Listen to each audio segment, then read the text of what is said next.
ఓం శ్రీమాత్రే నమః. 8వ రోజు యుద్ధంలో భీష్ముడు తన కర్మల గురించి, తను చేసిన తప్పుల గురించి తెలుసుకుంటాడు. మన కృష్ణుడు ఈ విధంగా బోధిస్తాడన్నట్టు, నువ్వు మొదటి నుంచి నీ కర్తవ్య నిర్వహణ చేస్తున్నావని అనుకున్నావు.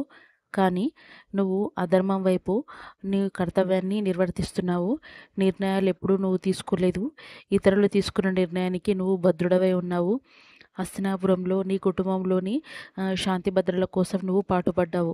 కానీ ప్రజల సుఖానికై, ప్రజలు ధర్మబద్ధమైన పాలన కోరుకుంటున్నారని చెప్పేసి నువ్వెన్నడూ కూడా కృషి చేయలేదు భీష్మ అని చెప్పేసి నీతిని బోధిస్తాడు.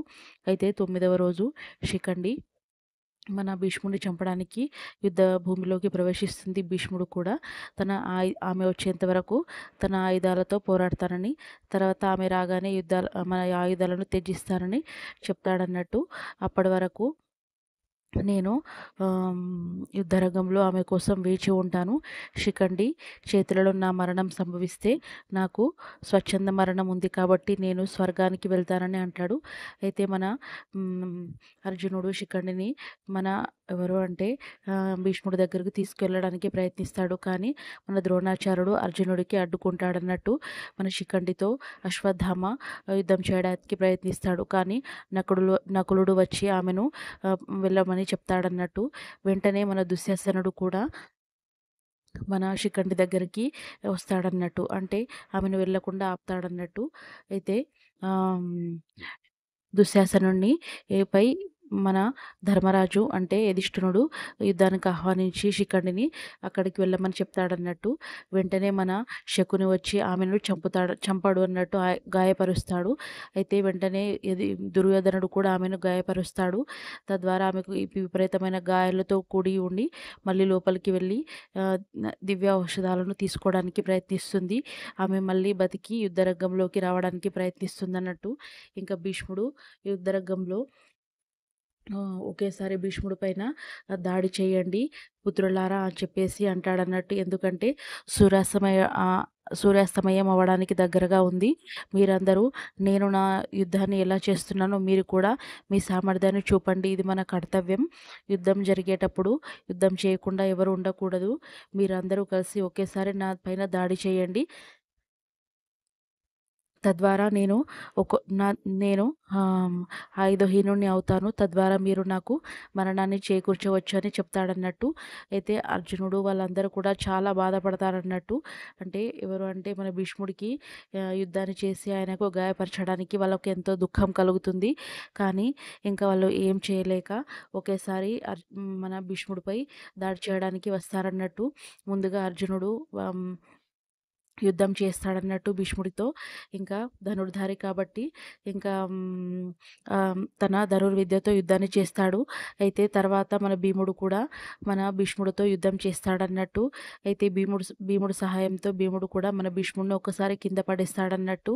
ఇంకా వాళ్ళు వచ్చేంత వరకు కూడా వీళ్ళందరూ కూడా తమ ఆయుధాలతో అంటే అటువైపు నుంచి భీముడు, యుధిష్ఠిరుడు, నకులుడు, సహదేవుడు ఇంకా వీళ్ళందరూ కూడా యుద్ధం చేస్తూ ఉంటారన్నట్టు భీష్ముడితో. ఎందుకంటే ఆ యుద్ధ రంగంలో యుద్ధం చేయకుండా ఉండరాదు. అయితే ఎప్పుడైతే సూర్యాస్తమయం అవుతుంది, నేను సూర్యాస్తమయంలోపు నాకు మరణం సంభవిస్తే నేను సంతోషిస్తానని చెప్పేసి ఆయన మరణం కోసము వెయిట్ చేస్తూ ఉంటాడన్నట్టు. అయితే ఇంకా భీష్ముడు తన యుద్ధరంగంలో శిఖండి రాక కోసం ఎదురు చూస్తూ ఉంటాడన్నట్లు. అయితే వాళ్ళందరూ కూడా అర్జునుడు ఇంకా దాడి చేస్తూ ఉంటాడన్నట్టు. అయితే భీష్ముడు మాత్రం పాండవులని ఆశీర్వదిస్తాడన్నట్టు. చూడండి పుత్రులారా, మీరందరూ కలిసి నన్ను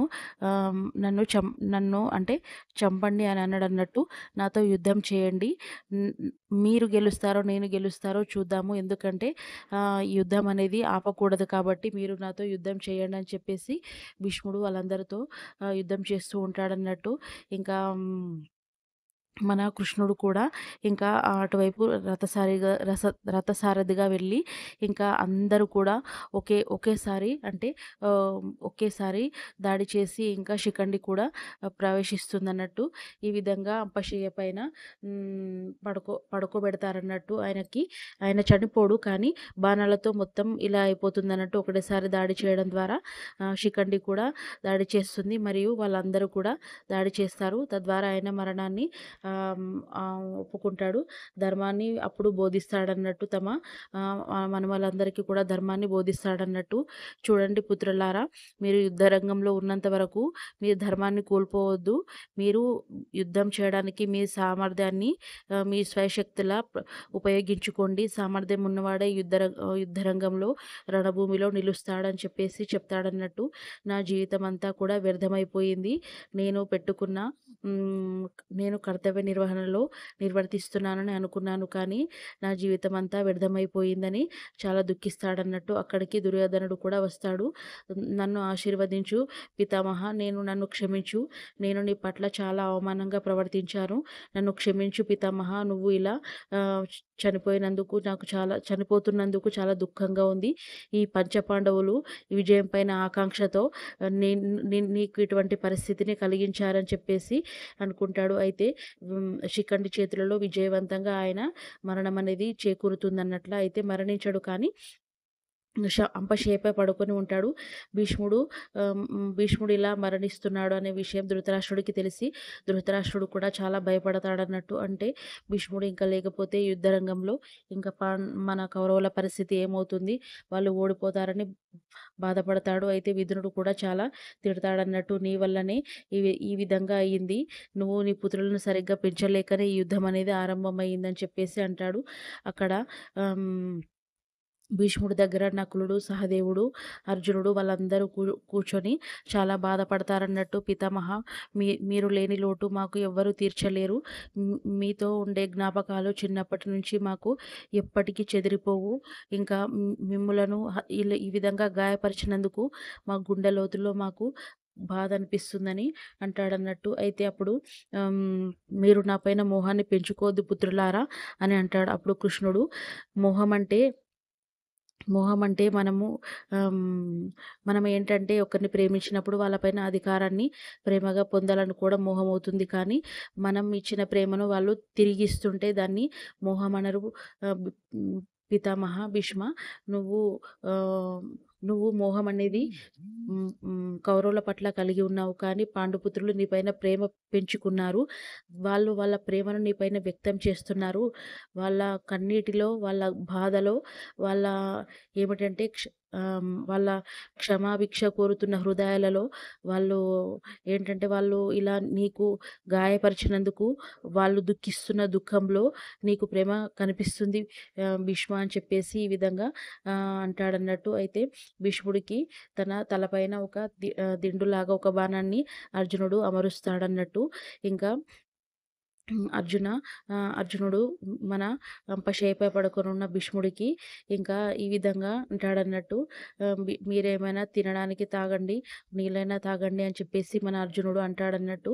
కుంతీదేవి కూడా చాలా దుఃఖంతో మునిగిపోతుందన్నట్టు ఆమె. అయితే ఇంకా దుఃఖంతో మునిగిపోయిన కుంతీదేవిని కూడా మన పంచపాండవులు ఓదారుస్తారు. అయితే అర్జునుడికి మన భీష్ముడు ఒక్కటే కోరుకుంటాడు, నేను నిన్ను నీ దగ్గర నుంచి ఏం కోరుకోవట్లేదు అర్జున, నువ్వు యుద్ధంలో గెలవాలని నీకు ఆశీర్వదిస్తున్నాను. నీ పంచపాండవులకు యుద్ధంలో విజయం చేకూరాలి. దుర్యోధనులకు యుద్ధం చేకూరదు. నేను అలా అని వాళ్ళకు ఆశీర్వదించలేదు. నీకు మాత్రం యుద్ధంలో విజయం చేకూరుతుంది. నా ఆశీర్వాదం నీకు ఉంటుంది అర్జున. నువ్వు ధర్మాన్ని నిలబెట్టడానికి ప్రయత్నించు, సామర్థ్యంతో యుద్ధం చేయని చెప్తాడు. అయితే నువ్వు ఒక చిన్న సహాయం చెయ్యి. నాకు తినడానికి తిండి కానీ నీరు కానీ ఏమవద్దు. నా తల్లి గంగాదేవిని ఇక్కడ ప్రవేశపెట్టు. నేను ఆమెతో కొద్దిసేపు సేద తీర్చుకోవాలని అంటారు. అయితే ఆయన గంగాదేవిని ప్రవేశపెడతాడన్నట్టు. గంగాదేవి అక్కడికి వచ్చి, నా పుత్రుని నేను చూసుకుంటాను, నువ్వు నీ యుద్ధంలో ప్రవేశించడానికి నువ్వు వెళ్ళు, నేను ఇక్కడే ఉండి నా పుత్రుని చూసుకుంటానని గంగాదేవి అంటుందన్నట్టు. అయితే ఇంకా గంగాదేవి చిన్నప్పుడు పిల్లల్ని ఒక తల్లి చూసుకుంటుంది, కానీ వాళ్ళు చనిపోయేటప్పుడు కూడా ఒక తల్లికి ఈ విధంగా పిల్లల్ని చూసుకోవడం అనేది ఆ తల్లికి ఎంతో అదృష్టమని చెప్తుందన్నట్టు. గంగాదేవి అక్కడే ఉండి ఇంకా భీష్ముడిని చూసుకుంటూ ఉంటుందన్నట్టు. ఆయనకు గంగాదేవి ఉంటేనే చాలా సంతోషమని అనిపిస్తుందన్నట్టు. కర్ణుడు కూడా మన భీష్ముడి దగ్గరికి వస్తాడు. ఆహ్ నేను మీకొక విషయం చెప్పాలి పితామహ అని అంటాడు. "నువ్వేం చెప్తున్నా ఆ విషయము నాకు తెలుసు. నువ్వు కుంతీపుత్రుడవని నాకు తెలుసు. అయితే నువ్వు ఎక్కువ సామర్థ్యం కలిగి ఉన్నావని చెప్పేసే నేను మొదటి నుంచి నిన్ను దూరంగా పెట్టాను. ఎందుకంటే ఎంత సామర్థ్యం ఉంటే అంత దుఃఖాన్ని అనుభవించాల్సొస్తుంది. కానీ నువ్వు ఈ యుద్ధంలో నీ సామర్థ్యాన్ని చూపించు. నువ్వు అప్పుడు నీ కీర్తి ప్రతిష్టలతో నువ్వు చరిత్రలో నిలిచిపోతావు అని నేను ఆశీర్వదిస్తున్నాను పుత్ర. నువ్వు నా మనవడివి అని నాకు తెలుసు. నువ్వు ఏమి దుఃఖించకు. అవును, నేను ఆ రోజు నిన్ను సూతపుత్రుడని నిందించాను. మన సాంప్రదాయాలలో ఉన్న తప్పును నేను పాటించాను. దానికి కూడా నన్ను క్షమించు అని చెప్పేసి అంటాడన్నట్టు. ఇంకా ఈ విధంగా భీష్ముడు మన కర్ణుడు ప్రేమగా మాట్లాడుకొని ఇంకా కుంతిపుత్రుడి గురించి తెలిసిందని చెప్తాడన్నట్టు.